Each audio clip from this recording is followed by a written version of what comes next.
రే నువ్వు ఉండరా. భార్య ముందు భర్త గురించి ఎలా మాట్లాడితేనే కొంచెం కన్విన్స్ అవుతారు, లేదంటే మరింత రెచ్చిపోతారు. నీకు చెప్పాల్సిన అవసరం లేదు లక్ష్మి, ఎందుకంటే నువ్వన్నీ తెలిసిందానివి. గొడవస్తే సర్దుకుపోవాలి, కానీ ఇలా అవాయిడ్ చేస్తే ఎలాగా? ఒక అన్నగా చెప్తున్నాను, ఇద్దరు కలిసిపోండి. తప్పు చేసిన వాళ్ళకి ఆ తప్పు అర్థమై సర్దిద్దుకుంటేనే నేను వాళ్లతో మాట్లాడతాను. వాళ్ల గురించి వకాలతో పుచ్చుకొని సపోర్ట్ చేస్తే మీతో కూడా మాట్లాడడం మానేస్తాను.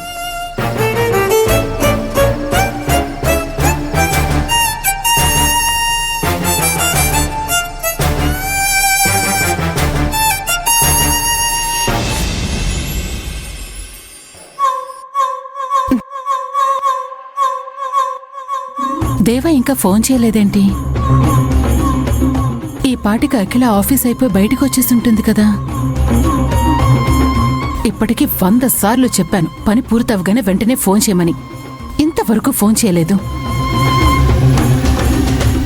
సరే, తను చేయకపోతే ఏంటి, నేనే చేస్తాను.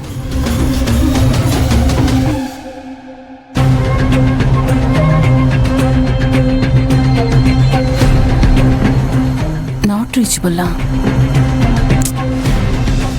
పోయి పోయి దేవాకి పనప్పు చెప్పినందుకు నా చెప్పుతో నేను కొట్టుకోవాలి.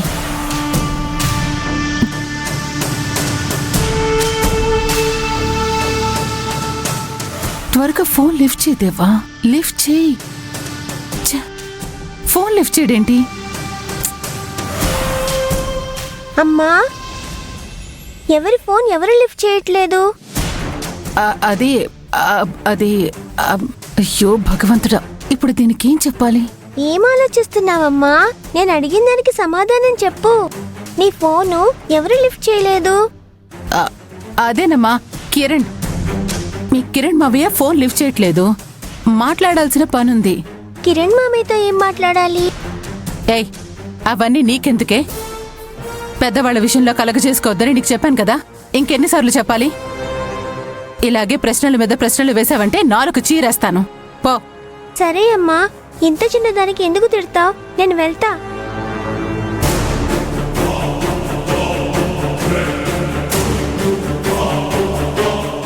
ఈ దేవ ఫోన్ లిఫ్ట్ చేసేంత వరకు నాకు మనశ్శాంతిగా ఉండదు.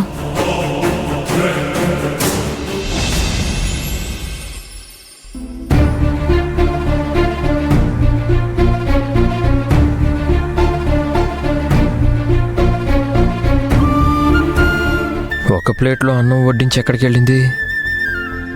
ఇదేంటి, కూరగాయలు కూడా సగమే కట్ చేసింది? అంటే నా ఒక్కడి కోసమే వంట చేసి తన ఆకలితో పడుకుంటుందా ఏంటి? ఛ, తినకుండా పడుకుందా? తనని ఎలా ఓదార్చాలి? వెళ్ళి మాట్లాడాలా? నాకు బాగా ఆకలిగా ఉంది, కానీ లక్ష్మి లేకుండా భోజనం చేయలేను. ఇప్పుడు ఏం చేయాలి?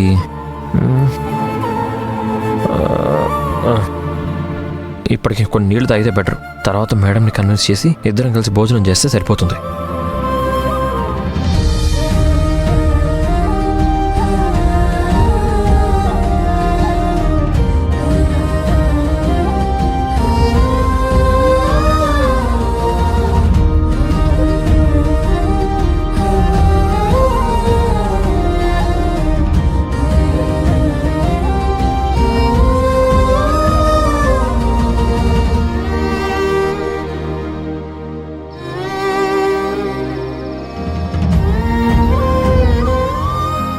లక్ష్మి, లక్ష్మి, లక్ష్మి,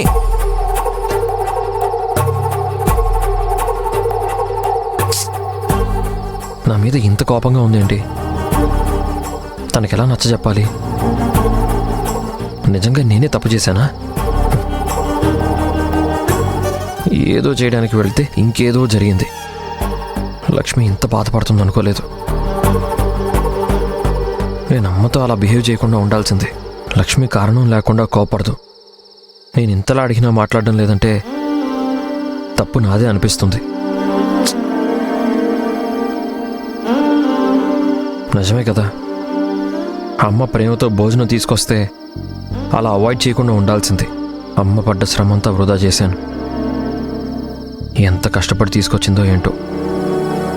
నిజంగా తప్పు చేశాను. అమ్మతో నేను అలా మాట్లాడకూడదు.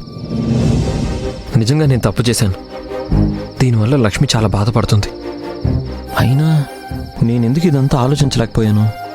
నిజంగా అమ్మ విషయంలో కఠినంగా ఉన్నానా? ఛా, నేను కేవలం నా పాయింట్ ఆఫ్ వ్యూలో ఆలోచించి తప్పు చేశాను.